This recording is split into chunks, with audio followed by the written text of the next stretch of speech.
Hello everyone, स्वागत आहे तुमचं माझ्या चॅनलवरती एका नवीन व्हिडिओमध्ये। आणि जसं किचन क्लिनिंगचे पार्ट 2 तुम्ही बघितले, त्याच्यानंतर मग आज होता गुरुवार, तर स्वामींसाठी मी आज फुलं आणायला बाहेर चालले होते सकाळी सकाळी लवकर। तर सावीची काही अंघोळ झाली नव्हती, कारण तिला खूप जास्त सर्दी झाली होती, त्यामुळे मी उशिरा अंघोळ घालणार होते। मग मी माझा आवरून घेतला अगोदर, युगला स्कूलला सोडून आले। आणि त्याचं जसं की स्कूलचा आता एक्झाम चालू आहे, त्याच्यामुळे टायमिंग 12 पर्यंतच आहे, त्याच्या आत मला घरी यायचं होतं। मग आम्ही पटापट आवरलं आणि गाडीवरती गेलो हडपसरमध्ये इथं ब्रिजच्या खाली फुलांचं खूप म्हणजे जास्त स्टॉल लागलेले आहेत आणि मी इथूनच फुलं घेते। वाट्यावरती पण असतात, पण त्यापेक्षा आपल्याला जे पाहिजे ना त्याच कलरची फुलं आपल्याला घेता येतात, म्हणून मी तिथे गेले। त्याच्यानंतर गुरुवारी माझा उपवास असतो आणि युगला माहिती आहे गुरुवारी खिचडी असते। ज्या दिवशी माझी स्वामींची विशेष पूजा असते ना, त्यावेळेला तो ओळखून घेतो की आज मम्माचा उपवास आहे म्हणून। मग त्याच्यासाठी तरी मला खिचडी करावीच लागते आणि ह्यांना सुद्धा खूप जास्त खिचडी आवडते, साऊला आवडते खिचडी। मग मी तिघांसाठी खिचडी बनवून घेतली, किचन कट्टा आवरून घेतला आणि आल्यानंतर अगोदर सगळी घरातली पहिली कामं आवरली। आणि ते दही जास्त आंबट तर नाही हे मी चेक करून बघितलं युगला द्यायच्या अगोदर। तर युगला काही पटकन आवरत नव्हतं ते खिचडी खायचं, त्याला खूप जास्त भयंकर खिचडी आवडते, दिवसभर दिलं तरी तो खिचडी खातो। मग त्याच्यासाठी इथं दही साखर आणि खिचडी बनवून त्याला दिली, साऊला सेपरेट दिली एका डिशमध्ये।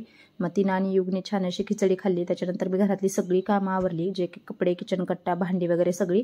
आणि फरशी पुसण्याच्या अगोदर म्हटलं देव वगैरे सगळे स्वच्छ करून ठेवावे, देवघर वगैरे सगळं स्वच्छ करावी, त्यातली फुलं वगैरे सगळी काढून घ्यावीत, कारण जेणेकरून खाली कचरा पडला ना की मग नंतर ना स्वच्छ करायला म्हणजे खाली कचरा होतो। मग म्हटलं फरशी पुसण्याच्या अगोदर ते स्वच्छ करावं। त्यानंतर साऊला थोडीशी वाफ देऊन घेतली, कारण तिला खूप जास्त सर्दी झाली होती। आणि सगळ्या कामांमध्ये सगळ्यात जो मला वेळ लागतो ना तो देवपूजाला लागतो, कारण मला एकदम शांततेत व्यवस्थित आणि शांत देवपूजा करायला आवडते। त्यामुळे मी घरातली अगोदर सगळी कामं करून घेत असते आणि सगळी कामाच्या झाल्याच्या नंतरच लास्टला देवपूजा करत असते, कारण असं नको व्हायला की सगळा राडा तसंच ठेवायचा आणि देवपूजा करत बसायची, तसं नाही। माझं सगळं घर क्लीन झालं ना एकदम स्वच्छ, मग मला छान देवपूजा करायला आवडते। मग मला 6 का वाजणार देवपूजा करायला, त्यामुळे मी 4 पर्यंत सगळी कामं आवरून घेते। देव स्वच्छ वगैरे घासून स्वच्छ पुसून पितांबरीने चांदीचे देव जे बॉटल असते त्याच्याने चांदीचे देव साफ करते, जे काय आहेत ते माझ्याकडे, आणि ते एका कापडावरती ठेवते स्वच्छ पुसून, फॅनखाली हवेखाली ठेवते, जेणेकरून ते स्वच्छ म्हणजे कोरडे झाले पाहिजेत म्हणून। त्याच्यानंतरच मग मी फरशी पुसून झाल्यानंतर मग पूजा मांडायला सुरुवात करते। आणि आज होता स्वामींचा कलर, म्हणून स्वामींना येल्लो कलर प्रिय आहे, म्हणून मी येल्लो कलरचं आसन टाकलं होतं आज मंदिरामध्ये, देवघरामध्ये। तर मी अगोदर तिथं दिवा आणि धूप लावून घेतली, त्याच्यानंतर उदबत्ती लावली, छान असं अष्टगंध लावून त्यावरती कुंकू लावून घेतलेलं आहे देवांना। आणि इथं माझं देवघर सुद्धा आवरायचं राहिले, बाकीचे सगळं क्लिनिंग झाले आणि देवघर राहिले, कारण खूप जास्त आसन आहेत आणि ते कप्प्यामध्ये खूप जास्त हे झाले, त्यामुळे म्हटलं त्याच्यासाठी एक वेगळा बॉक्स करायला पाहिजे ते आसन ठेवण्यासाठी।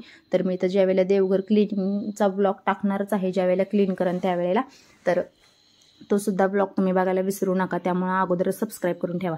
आणि त्याच्यानंतर मला हवी असणारी फुलं मी घेऊन आले आज, कारण कसं येल्लो कलरचं वस्त्र होतं, तर येल्लो कलरची फुलं त्यावरती उठून दिसणार नव्हती, म्हणून मी सुंदर असे गुलाब आणले होते छान असे बाजारात। आणि आता गणपतीमुळे फुलांचे भाव खूप जास्त झालेले आहेत आणि खूप महाग झालेत फुलं, तरी पण मी स्वामींचा वार होता म्हटल्यावर मला फुलं पाहिजेतच आणि मला एकदम मनासारखी पूजा लागते। इतर गोष्टींमध्ये मी किती पण कॉम्प्रोमाइज करू शकते, पण मला देवपूजा एकदम व्यवस्थित आणि छानच लागते। मग इथं मी सगळ्या प्रकारची म्हणजे वेगळ्या कलरची फुलं आणली, पण येल्लो आसनावरती जे उठून दिसन ना ते मी असे इथं गुलाबच यूज केले, रेड कलर उठून दिसते म्हणून रेड कलरच यूज केलाय। त्यानंतर ते मला फुलांचं नाव माहीत नाहीये, दुसरे जे व्हाईट कलरचे फुलं आहेत ना ते हारमध्ये असतात, तर ते मी तिथं वाटीमध्ये ठेवलेत आणि साईडने जी अन्नपूर्णाची मूर्ती आहे ना त्याच्या साईडला ठेवलेले आहेत। त्यानंतर इथं मी दिव्यांसाठीही मोगऱ्याच्या कळीचा गजरा बनवलेला होता, तर त्याचे ते देटांमुळे तो दिवा काही बसत नव्हता व्यवस्थित तेलाचा, आणि तेल सांडेल म्हणून मी त्याच्या आतले सगळे ते देठ आहेत ना ते कट करून घेतले। त्याच्यानंतर चाफ्याची माळ होती, इथं सोनचाफा आणला होता मी बाजारातून स्वामींसाठी, तर इथे सोनचाफा मी साईडने लावून घेतलेला आहे स्वामींना, आणि खूप छान वास येत होता। अशी देवपूजा केली ना की मला देवापासून लवकर उठायचं म्हणजे उठूच वाटत नाही अजिबात। 6-7 वाजेपर्यंत तर मी तिथेच बसलेले असते पूजा झाल्यानंतर शांतपैकी। त्याच्यानंतर चहा वगैरे, तिथून पुढे मग सगळ्या गोष्टींना संध्याकाळच्या रुटीनला सुरुवात करत असते। त्याच्यानंतर इथे सुंदर अशी देवपूजा झाली आणि खाली जो फुलांचा राडा पडला होता ना तो सगळा अगोदर काढून घेतला। आणि युग आणि सावी सुद्धा खूप जास्त मला मध्ये करत असतात देवपूजा करताना, मी धूप लावतो, मी उदबत्ती लावतो, मी हे लावतो ते लावतो, आणि मला एकदम शांतता लागते पूजा करताना, त्यामुळे माझी कधी त्यांच्यावर चिडचिड होती। तर इथं सुंदर अशी पूजा झालेली आहे आणि आपल्या यूट्यूबला ना मी शॉर्ट व्हिडिओ टाकलेला आहे पूजाचा, गुरुवार विशेष पूजा म्हणून स्वामींचा, तर तुम्ही नक्की चेक करा।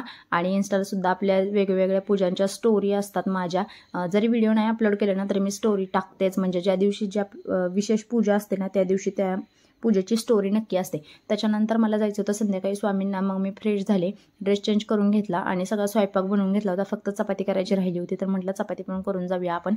मग मी इथं चपाती करायला घेतली. तोपर्यंत युगचं आणि सावीचं त्यांचं आवरायचं चाललं होतं, कारण युग आता स्वतःचं आवरून पण सावीचं कधी कधी आवरायला लागतो. पावडर वगैरे लावतो तिला, केस वगैरे विंचरतो त्याची. मग त्याला म्हटलं तू साऊचं आवरून घे, शूज घाला आणि बाहेर जाऊन थांबा, मी तोपर्यंत चपाती करून येतेच आहे. तर आता अक्षरशः माझी हे सुद्धा चेष्टा करायला लागलेत. हे सुद्धा म्हणायला लागले तू म्हातारी झाली ना मग तुला यूट्यूबचं पेमेंट येईल, तोपर्यंत तुला काही यूट्यूबचं पेमेंट येणार नाही. तर मला कळतच नाही आहे की माझं चॅनल मॉनिटाईज का होत नाही आहे ते. कारण सगळं व्यवस्थित असतं, सगळे डेली व्लॉग्स असतात, इतर काही नसतं त्यामध्ये. माझ्या ज्या छोट्या छोट्या गोष्टी आहेत ना त्याच मी तुमच्यासोबत शेअर करत असते. माझ्याकडे जास्त काही नाही, पण जे काय आहे तेच मी तुमच्यासोबत शेअर करते. आणि जसं मला जमल ना, 2 मुलांना सांभाळून जसं मला पॉसिबल आहे तसं मी करते.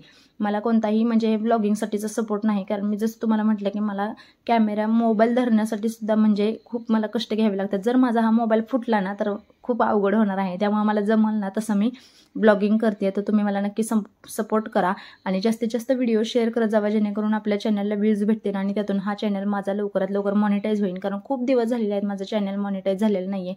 सबस्क्रायबर कंप्लीट झालेले आहेत, 1065 सबस्क्राईब झाले, पण चॅनल मॉनिटाईज झालेलं नाही आहे. त्यामुळे मला खूप जास्त टेन्शन यायला लागले. आता हे सुद्धा माझी चेष्टा करायला लागले.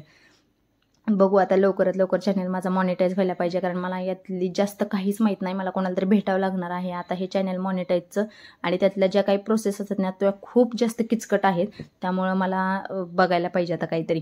त्याच्यानंतर मी इथं फटफट आवरून घेतलं, झालं चपाती वगैरे रेडी करून घेतली, सगळं व्यवस्थित झाकून ठेवलं आणि दिवा वगैरे लावून घेतला इथं पूजेचा. आणि खूप छान आणि प्रसन्न वाटत होतं, माझं स्वामीमय देवघर झालेलं होतं.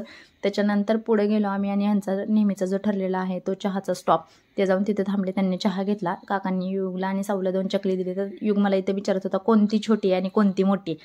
त्याला म्हटलं ही एक छोटी आहे आणि ही मोठी आहे. तर त्यांनी जी छोटी म्हटलं होतं ना मी ती मुद्दाम ठेवून घेतली, आणि जी मोठी म्हटलं होतं ना ती साऊला दिली, कारण त्याला असं वाटलं की मम्मा खोटं बोलती. तर इथे दोघांचं मस्त असं चकली खायचं चाललं होतं.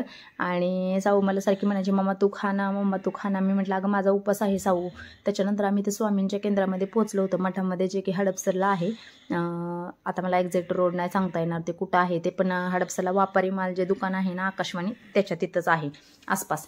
तर त्याच्यानंतर आमचं इथं स्वामींमध्ये खूप छान असं दर्शन झालं. मग आम्ही प्रसाद खाल्ला तिथं आणि बनाना वगैरे मुलांनी खाल्ला, आम्ही प्रसाद खाल्ला. पण खूप जास्त गर्दी होती, रांग होती, पण आम्ही रांगेत दर्शन घेतलं. झालं आमचं लवकर दर्शन. मग 10-15 मिनटं आम्ही तिथं बसलो शांत असं, स्वामींचं नामस्मरण केलं.